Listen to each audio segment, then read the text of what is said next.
Well, today is Bipolar Awareness Day, and we're learning more about this morning. Joining us is Dr. Michael Cummings from ECMC. Doctor, good morning. Thanks for being with us. Thanks for having me. So let's talk about bipolar disease. What is it? What's maybe misunderstood about it, and how does it affect people? Well, bipolar disorder is one of the major psychiatric disorders that we work with as psychiatrists and child psychiatrists specifically.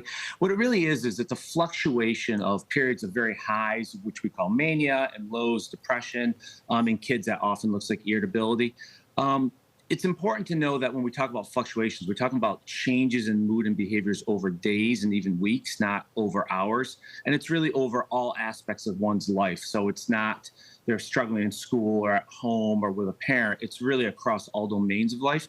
And it's a very serious disorder. It affects about 0.2% of children. A lot of people will say young children can't have bipolar disorder. It's rare, but they certainly can. About 1 to 3% of adolescents and teens, and about 4% of adults. And so it's a major challenge and important for us to be looking out for in our loved ones and children. And so what would you look out for in children specifically, but in any of our loved ones? So we look again for these periods of mania and then periods of depression, although you don't necessarily have to have the depression. Mania looks like elevated mood, feeling like you're on top of the world, decreased need for sleep. And this isn't my child stayed up till 2 in the morning and playing video games and slept till 2 p.m. This is not needing any sleep or very little sleep.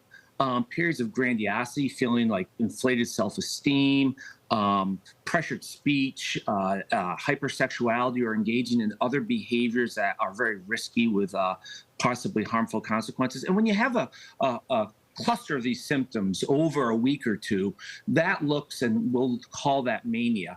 And if someone has mania, that's something that actually really requires treatment. It's actually a psychiatric emergency.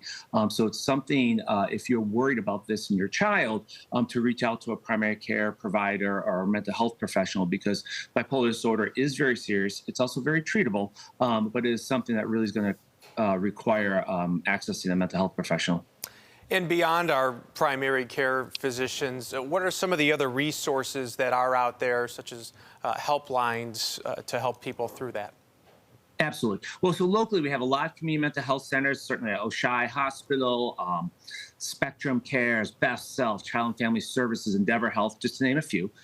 There's also a program statewide called Project Teach, which is projectteachny.org, where your primary care doctor can call during business hours and speak that day with a child psychiatrist who can arrange an evaluation either face-to-face or virtually, can also help you with linkage and kind of can guide your primary care physician through that. And then, of course, there's our crisis line, Spectrum Cares, which is 716-822-HELP. And then the National Suicide Line that's relatively new, which you can text or call 988. So those are some resources, particularly if you're concerned, and especially the rates of suicide in children and adolescents is high anyways.